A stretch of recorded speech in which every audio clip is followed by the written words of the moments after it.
Isso. Tá. Aí tem aqui, protocolo saúde e educação.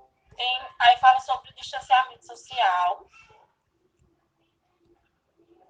Falam como Tá. deve ser a distância, pelo menos 1,5 m, né? Aí, Isso. entre os estudantes, os trabalhadores da educação, colaboradores do ensino.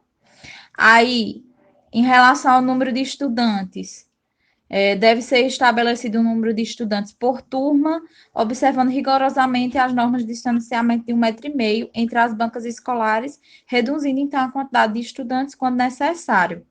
Então, a prioridade é ter o distanciamento, e aí vai dividir os alunos para conseguir obter esse distanciamento. Isso. E aí cada escola meio que Tem as suas. adapta É. a quantidade de alunos que vai ficar por turma, né? A gente pode entender assim. Uhum. Porque varia, né? Por exemplo, se uma turma, ela tem uma turma de determinada escola tem 30, aí outra turma em outra escola tem 40 alunos, então vai variar, né? Certo. Uma coisa que eu fico pensando nesse ponto é uma questão, e aí já é uma coisa para a gente refletir. Uma coisa que eu fico Uhum. pensando muito nesse aspecto é tipo assim, por exemplo, escolas que não têm outras salas disponíveis, nem turnos disponíveis para dividir essa quantidade de alunos.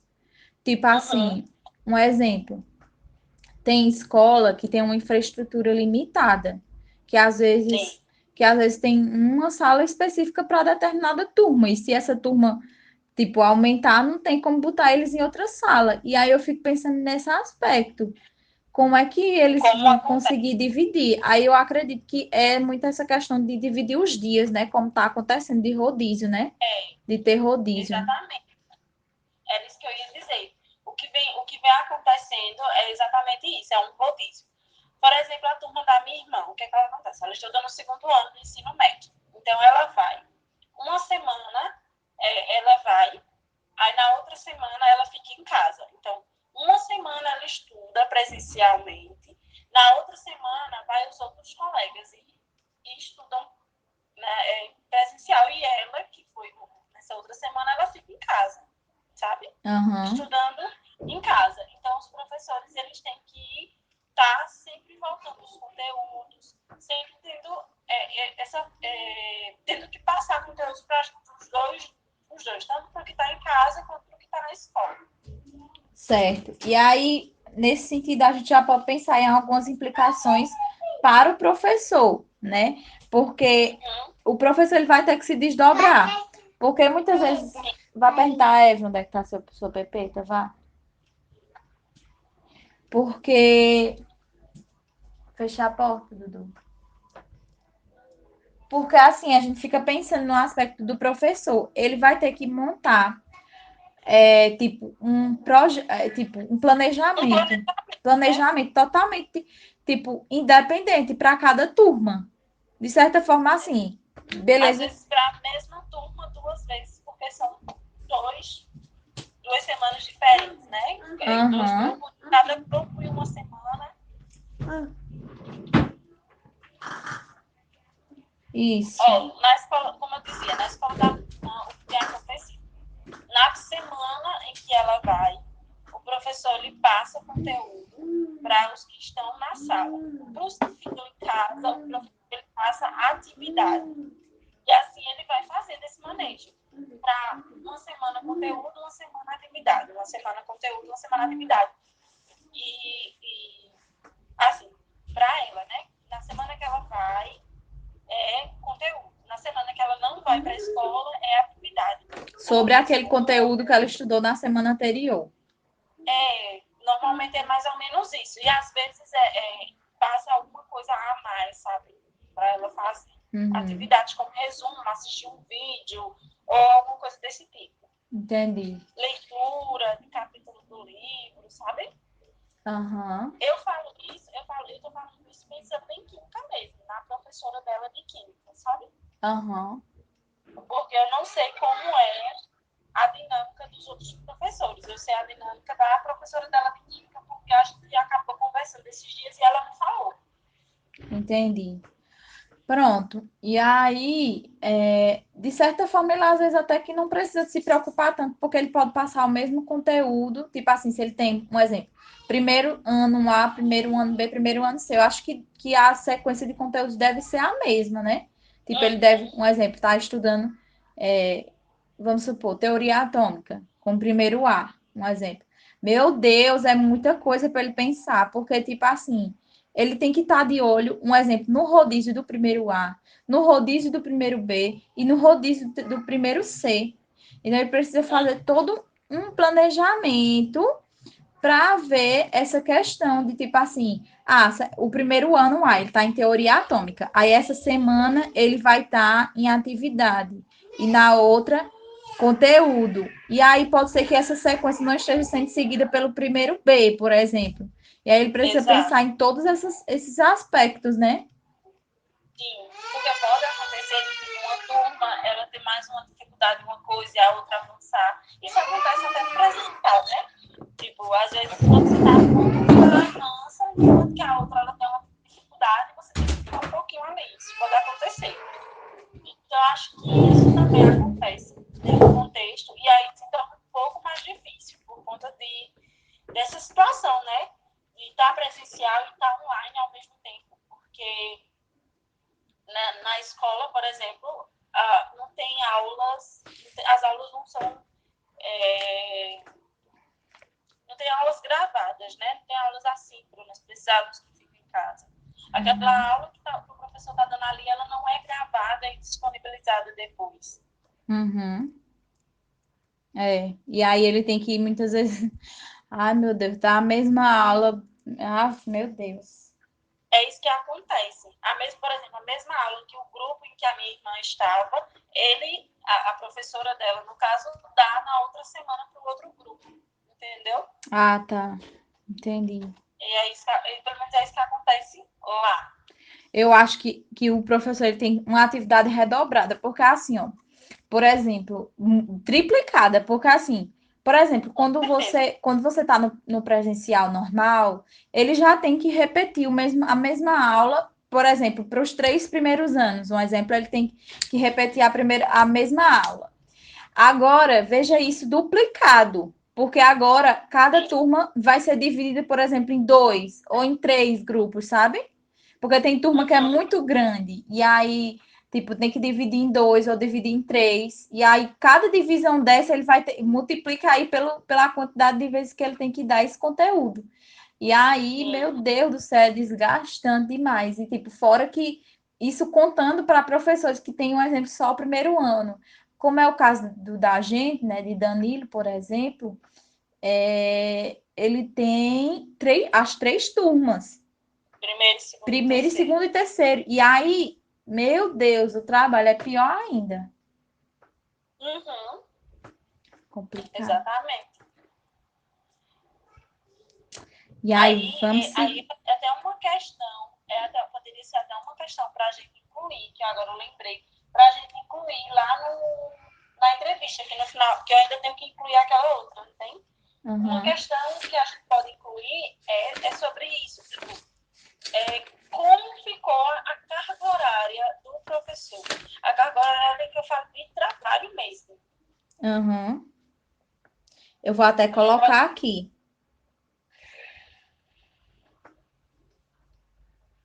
Foi bom, a gente não tem enviado ainda, porque essas discussões nos traz mais coisas para perguntar.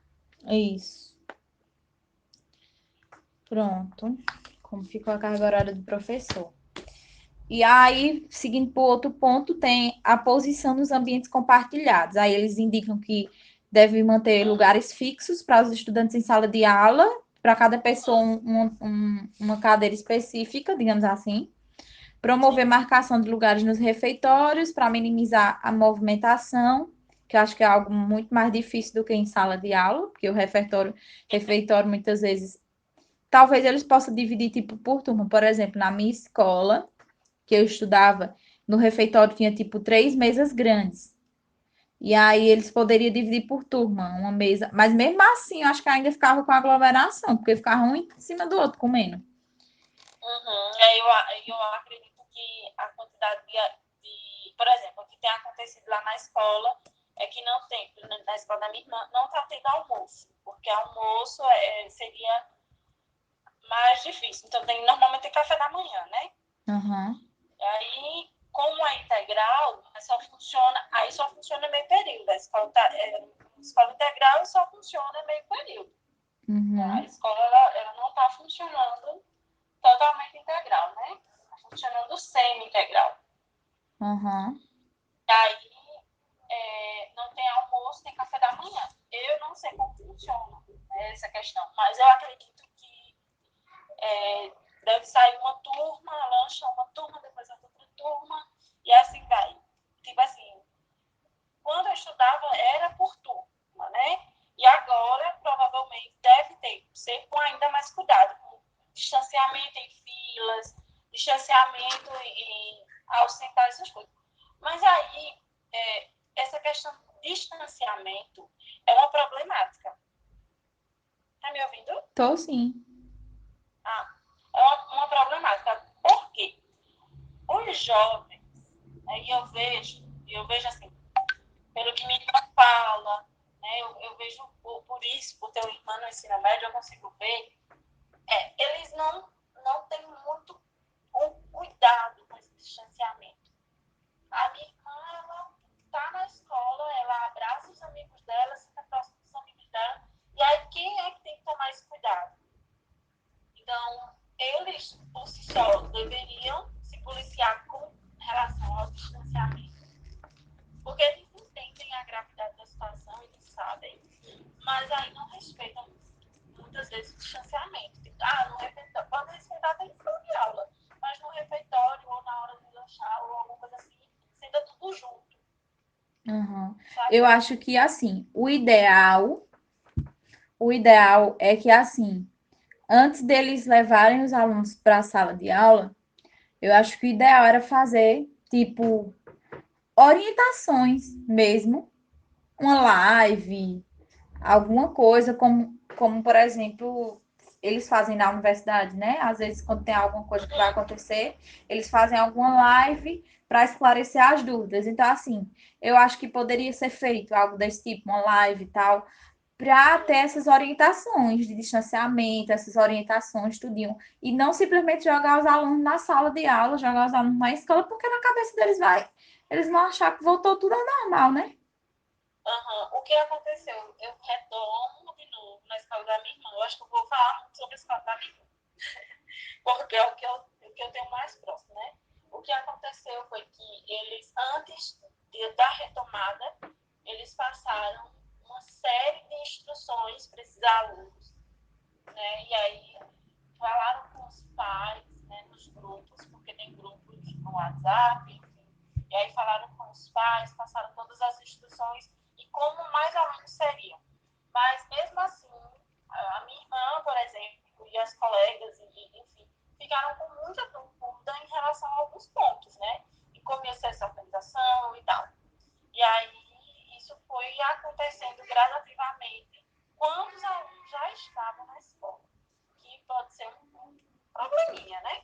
Uhum. Aí eu não generalizo, porque eu não sei se isso aconteceu em todas as escolas.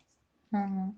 Eu acho que essas orientações aqui, elas são dadas, mas eu acho que são adaptadas para cada contexto, né? Porque a gente vê Sim. que cada contexto vai ter sua estrutura, vai ter sua organização, aí já puxa aquela questão da organização escolar. E eu vou até colocar isso aqui como um ponto para ser dito no resumo. Sim, sim, sim.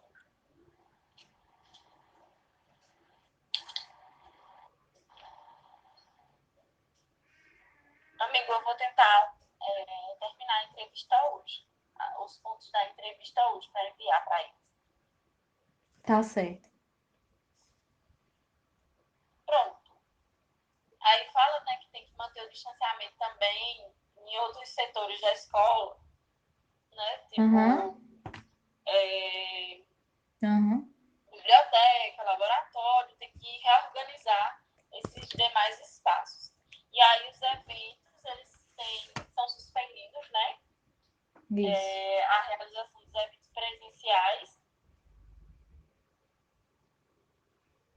se for ter... Porque porque normalmente esses eventos eles acabam tendo uma grande concentração de pessoas mesmo, então não é muito viável. Se na escola em si, com dias de aulas normais já é difícil, imagina com os eventos. Uhum. Esportes também, é o mesmo sistema dessa questão de Isso. suspensão. Aí tem uma observação dizendo assim, tipo, desculpa, Larissa, que se for um caso extremo, né, pode fazer, pode até realizar, mas desde que seja em um lugar aberto, ventilado, enfim. Uhum. Porque aí, e respeitando, né, as distâncias e as orientações do município e do estado. Porque o que acontece é que se você está mais ou menos 1,5 m, 2 metros de distância, esse vírus não vai muito além, né? Uhum. Desse espaço.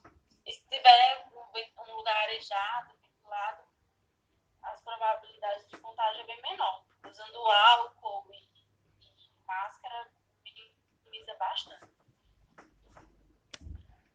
Sim.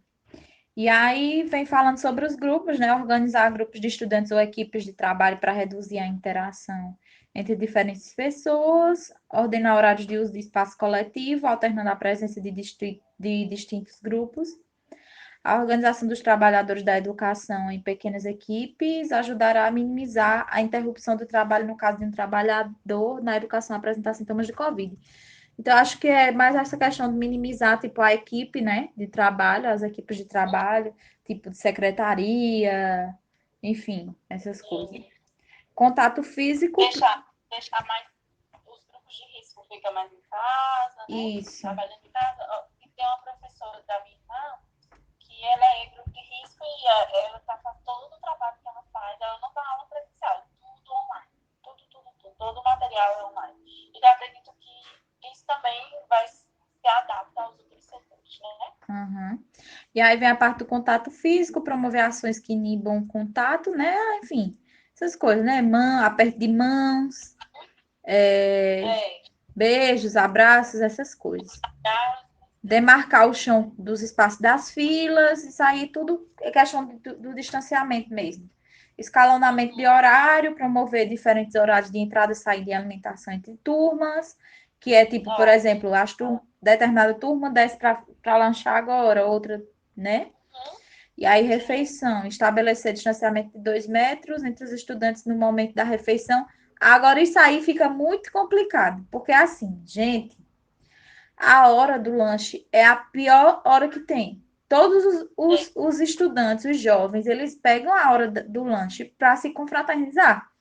Então, se esse distanciamento for de 2 metros entre cada jovem, imagine o impacto emocional que isso vai causar nos jovens. Não tem condições. Não tem condições. Porque, veja. E não acontece. Veja como eu estava dizendo, né? A minha irmã tem amiguinhas na escola e ela fica junto deles, próximo deles, agarrada com eles, literalmente. Uhum.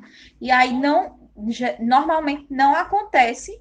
E tipo assim, se acontecer um exemplo, se isso realmente acontece em alguma escola, imagina o impacto que isso causa emocionalmente no aluno. Porque, tipo, gente, principalmente no ensino médio, é um ponto assim que a gente se confraterniza, a gente se identifica, a gente forma grupos. Então, tipo, eu imagino sabe, a cabeça de muitos alunos que muitas vezes estão ali, têm problemas em casa e usam a escola como uma forma sabe, de esparecer a mente, uma forma de refúgio. E aí, a única forma de refúgio que tem é tirada deles. Então, tipo, é bem complicado essa situação. E aí, atividades ao ar livre, aproveitar quando possível espaço ao ar livre para atividades presenciais, mantendo o distanciamento de 1,5 m. E Aí aí vem aqui tem orientações para todos, né, sobre proteção e prevenção. isso. Aí sobre o uso da máscara ser obrigatório, né? É obrigatório e contínua por todas as dependências do estabelecimento do ensino. E aí tem que tomar cuidado com relação ao uso da máscara. Tem como acomodar as máscaras, né? Uhum. E Aí aí vem quando a falando máscara aqui. estiver sendo utilizada, colocar em um saco plástico. E aí vem falando aqui para ter um cuidado a mais quando isso relacionado à educação para a criança, né?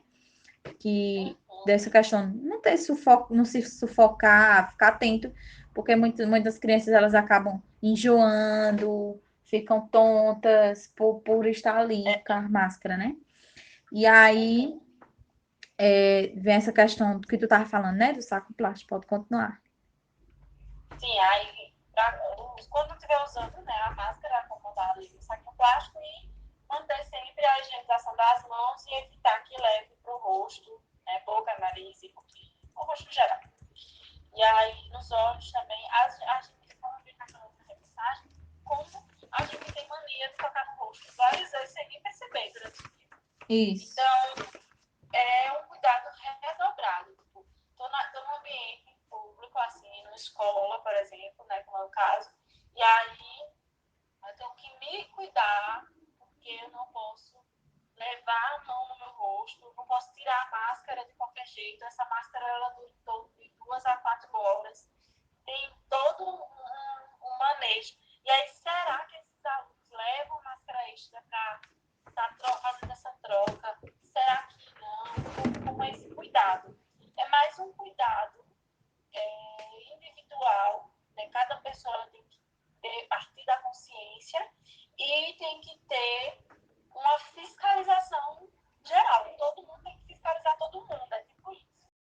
Então, ele está falando de disponibilizar local para lavagem e frequência das mãos, provida de sabão, toalha de papel e álcool gel 70.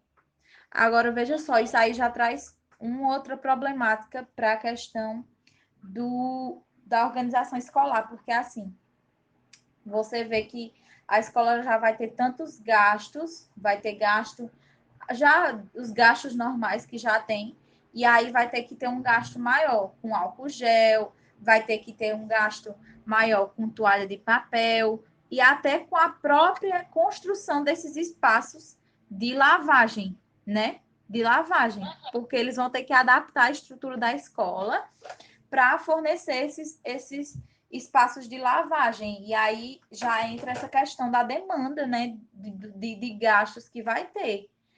E aí já é uma coisa a ser pensada também, a gente colocar. E aí vem incentivar a lavagem frequente das mãos, principalmente quando toca a boca, o nariz e o rosto, que é uma coisa bem difícil, como você citou, porque a gente está o tempo todo, principalmente, um exemplo, nós aqui precisamos usar óculos para estar ali assistindo a aula, tá? A gente sempre tá, levanta o rosto, levanta o óculos, tira o óculos para limpar. Então, tipo assim, é algo bem complicado. E aí vem disponibilização de álcool em gel. E aí veja que tem essa questão dos manipuladores de alimentos. Aí eu acho que também deve entrar essa questão de higienização dos próprios manipuladores, né? De estar o tempo todo de máscara, de estar o tempo todo lavando as mãos. Acho que entra essa questão também. Aí, ó, entra aqui. Em obedecer rigorosamente aos cuidados no preparo e distribuição de alimento, uniformes, máscaras, luvas, talheres, etc. Não permitir o compartilhamento de alimentos e objetos de uso pessoal, como copos, pratos e talheres. Adotar a utilização de garrafas individuais, que isso já é uma realidade, mas acho que deve ser mais ainda agora, né? Não acho que não tem que ter o contato direto. Aqui fala da boca com os bebedouros, considerar as orientações do Manual de Boas Práticas para todos os estabelecimentos educacionais que dispuserem de cantinas, lanchonetes, restaurantes ou espaços equivalentes e praças de alimentações de forma terceirizada. Orientar e supervisionar o recebimento e armazenamento de alimentos.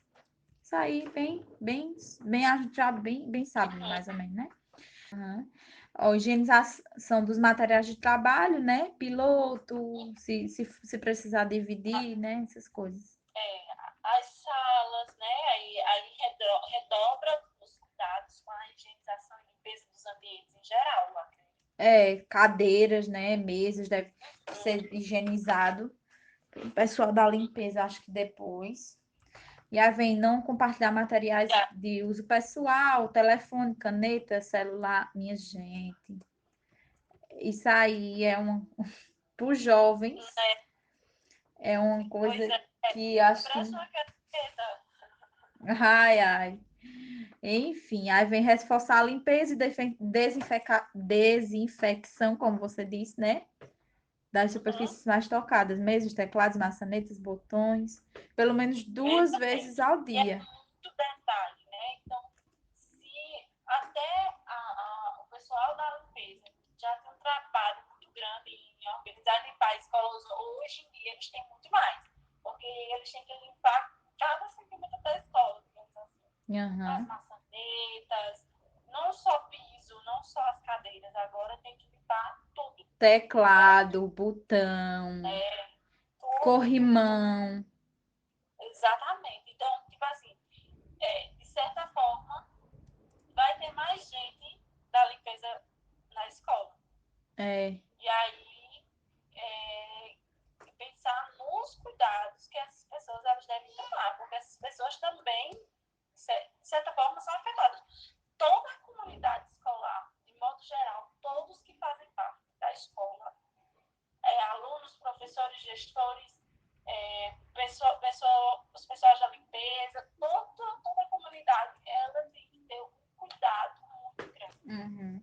E aí com você vê o quanto que isso impacta não só no ensino em si, se impacta na organização escolar em si, que consequentemente gera no ensino, mas assim, na própria organização escolar, né? Nas merendeiras, nos faxineiros, nos zeladores, porque eles têm que, tipo, redobrar o seu trabalho. E aí, como é que consegue? Se tipo, se a escola precisar tipo, contratar mais pessoas para a limpeza, por exemplo, como você disse, tem que redobrar os cuidados e aí redobra também os gastos, né? Porque aí vai ter mais os pessoas gastos, contratadas e aí gasta mais. É bem complicado.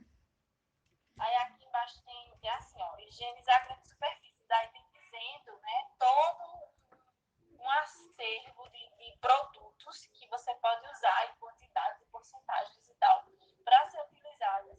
E aí ainda fala sobre a questão dos EPIs, né, o uso e o manuseio desses EPIs, porque é importante. O pessoal da limpeza, eles precisam estar bem equipados, né, porque pode ter um contato muito mais direto. Se a gente for pensar assim, o pessoal que está limpando o ambiente, ele pode ter um contato com o vírus, É. né? E aí, se não estiver bem equipado, com os efeitos tudo bem certinho, com muito cuidado, é bem perigoso, é bem complicado. Uhum. E aí vem a questão da ventilação natural, né? Dos É, ambientes. imagina o difícil, porque a escola que minha irmã estuda é a escola que eu estudei no ensino médio.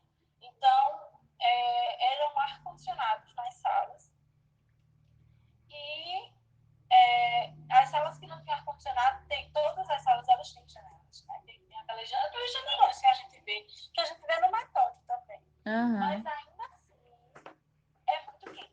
aham. Então, ligar o ar-condicionado e fechar tudo, não pode. Então, tem que deixar tudo aberto, porta aberta, janela aberta, tudo aberto para estar circulando o ar o máximo possível, né? Uhum. Mas Mas aí é. aqui fala tipo da hipótese de usar aparelho de ar-condicionado, né? Ele fala de ter uma limpeza periódica para limpar os filtros periodicamente. E aí eu retomo novamente para a questão dos gastos. Porque, gente, quem é que vai limpar esses filtros? O pessoal da limpeza não é. Nem todo mundo, o pessoal não sabe desmontar um ar-condicionado para tirar o filtro e limpar. É uma pessoa específica, E né? aí já vem um técnico específico. E aí, eu acho que pra optar, assim, para minimizar os gastos, eu acho que as escolas acho que devem optar para a questão de deixar, tipo, as janelas abertas, mas como você disse, é um calor muito grande. Pense na agonia desses meninos. E aí já interfere na forma de aprendizagem dos alunos, porque, tipo assim, com calor, todo mundo agoniado, no calor, de máscara, ainda mais por cima. Como é que prestar atenção? Muitas vezes ali com a máscara fica tonto, fica com ânsia de É vômito, não consegue prestar atenção. Então, tipo, é muito agonioso, muito. muito mesmo. Deve ser muito, muito agitado, né? Uhum. veja a responsabilidade sobre o gestor, né? Porque a escola é dividida em setores, né?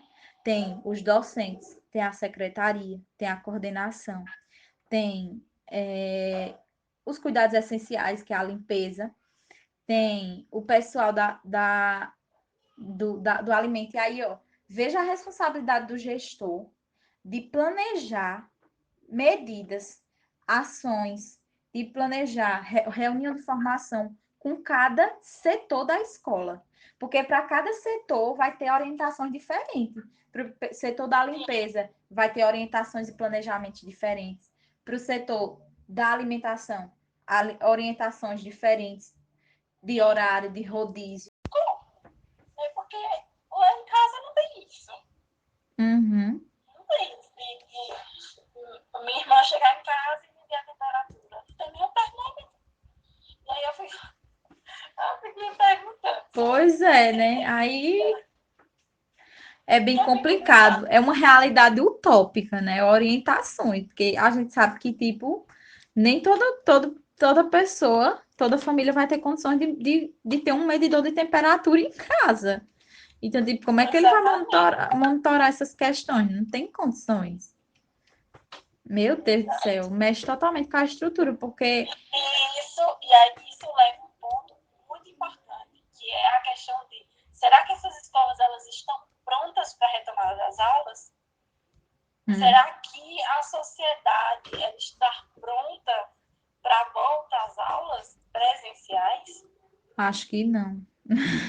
É uma grande questão. Eu olho, né, lendo tudo isso que a gente já leu e pensando nessa situação, pensando em coisas que já vi, eu particularmente, eu acredito muito que não, que a sociedade, que a escola, que os alunos não estão prontos para essa retomada de aulas presenciais. Os pais não estão prontos. A sociedade como um todo, a comunidade como um todo, não está pronta para a retomada de aulas presenciais. Motivos. Às vezes a escola não tem infraestrutura, não é toda escola que tem uma infraestrutura, não é toda escola que tem uma boa,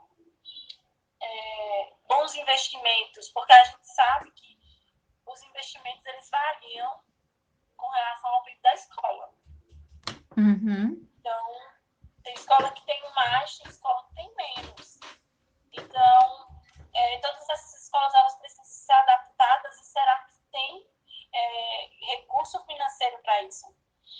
E aí, a gente já vê, já via antes que tem um grande problema com a questão dos recursos financeiros. Imagine hoje. Imagina só como não deve estar hoje. Então, por todas essas questões que a gente vem discutindo aqui, eu consigo dizer claramente que a comunidade, no geral, a sociedade não está preparada, não está pronta para essa retomada de aulas presenciais. E essa volta às aulas presenciais, elas podem ser uma situação bem séria. É tanto que a gente estava vivendo, né, uma nova onda bem forte, muita gente morreu. E aí a escola, né, a movimentação de alunos para a escola é uma coisa que movimenta o país inteiro, porque os alunos se locomovem de casa para a escola, os pais se locomovem para deixar esses alunos, dependendo da faixa etária deles, né? Então, tem uma movimentação muito grande de pessoas nos lugares e nos ambientes. Isso é preocupante. É urgente uma vacina. Pois é, eu também acho que enquanto não tiver todo mundo vacinado, eu acho que é muito assim, muito arriscado retomar as aulas, sabe? É muito arriscado. E assim, por mais que a gente se preocupe com a questão do ensino, de como a educação ela vai ficar após a pandemia, a gente deve se preocupar principalmente com a vida, né? Com a saúde desses alunos, com a vida desses alunos. E assim, é arriscadíssimo a gente ter essa consciência de que eu concordo com você, né? Nesse ponto que você diz que as escolas e a sociedade em si, os pais, enfim, as pessoas em si não estão preparadas para essa retomada de aula. Eu concordo com isso e digo que é algo perigoso, arriscado fazer essa retomada assim, essa pressão para que essas aulas elas retornem, sendo que não tem estrutura, não tem preparação adequada. E aí só vai gerar mais contágio, só vai gerar mais mortes, só vai gerar mais problemas ainda. Tá bem? Exatamente. E aí é urgente a vacina, é urgente o governo lidar com essa situação, porque é necessário. As aulas, elas são importantes. A gente tem um problema muito sério o ano passado com a questão das aulas, né? A aprendizagem, o rendimento desses alunos, eles foram pouquíssimos. Para não dizer que Nada. foram nada. Então, tipo assim, muito pouco rendimento, muito pouca aprendizagem, porque foi uma situação nova, uma situação que nunca antes vivenciada, que todo mundo teve que se passar para as salas de aulas, elas passaram a ser virtuais, tudo virtual. E aí, a adaptação do professor e aluno, a gente que é de uma universidade sofreu com essa adaptação, mas imagina os alunos do ensino médio, do ensino fundamental, que tem uma maturidade muito menor que a gente para lidar com essas questões. Porque a gente está na universidade e a gente já tem uma maturidade, um entendimento que a gente precisa estudar, que a gente precisa fazer as atividades, que a gente precisa, de certa forma, estar ali e fazer. Mas esses alunos do ensino fundamental, do ensino médio, como é que eles lidam, né? A maturidade, obviamente, para isso é muito diferente da nossa. Uhum. E aí, muitos não se importaram em assistir às aulas do PE. Era aula de PE, não é obrigatório assistir, não vou levar pauta, vou só fazer as atividades que o professor manda. Aí entra também a questão de os alunos não terem computador, Uhum. ou forma, Acesso à internet, celular, não tem. E aí vem tantas e outras questões também, porque assim, tem questão da dificuldade de aprendizagem também. Se a gente vê que dentro de uma sala de aula presencial, muitos alunos eles não conseguem aprender com aquele ritmo do professor, quem dirá na frente da tela de um computador, onde facilmente a gente perde a atenção, onde a gente facilmente é levado a cansar, a gente cansa, nossa visão cansa. Chega uma hora que a gente não consegue mais prestar atenção. Isso, como você falou, na nossa consciência de universitário, a gente já sente essa dificuldade. Imagina os jovens, os adolescentes, né, as crianças que não têm essa consciência, né, de ver isso. E aí, por exemplo, a questão, não estou criticando negativamente aqui as aulas da EducaPE, quero deixar bem claro, mas assim, por exemplo, tem algumas aulas que, tipo assim, a gente se pega meio que dispersos mesmo, assim. O canal do EducaPE em si, no YouTube, é algo que, de certa forma, não tem uma organização. E já é chato para a gente que sabe dessa necessidade de analisar, dessa necessidade de assistir. E já é chato para a gente se organizar, imagino para os alunos, né? Eu falo por mim, eu no ensino médio eu não tinha noção de organização. Assim, eu era organizada para algumas coisas, mas eu não tinha essa noção de organização que eu tenho hoje. Eu não tinha esse senso de urgência de organização, né? Que eu tenho hoje. Então, é algo a ser pensado mesmo, é algo a ser bem complicado. Vai atingir de todas as então, formas, de todos os lados. aí se pensa, né, nessa problemática, nessa questão, e aí fala assim, não, precisamos de retorno às aulas presenciais. Sim, precisamos, é urgente também. Mas não se pode voltar de qualquer forma. De qualquer forma. De certa forma, vai abalar o ensino de qualquer forma. Seja. Porque você não pode, porque bota em risco a vida de estudantes, de professores, da comunidade escolar, da comunidade tá, né, dos pais, da família de cada um, né, da família dos alunos, dos professores, dos gestores, enfim, se bota em risco todo mundo. Então, por isso que não se pode botar de qualquer forma. E além dessa questão da vida, de colocar em risco a saúde e a vida, coloca em risco também a qualidade do ensino, porque são muitas questões envolvidas dentro do ensino, são muitas questões de concentração, questões de você estar ali em um ambiente que você não pode ter um ar-condicionado ligado, como era antes, você não consegue ficar sem máscara, você não pode ficar sem máscara. E imagine como é que fica as escolas que têm um contexto integral, né? Que tem um contexto integral em que o aluno ele precisa ficar ali integralmente com a máscara no rosto. Quem é que aguenta? Ficar o dia todo com a máscara no rosto, às vezes dá tontura, dá ânsia, e isso tudo pode influenciar na concentração, no rendimento desses alunos. Mesmo que os horários foram reduzidos, né, para na escola que era integral, foi reduzido, mas mesmo assim é problemático. Verdade.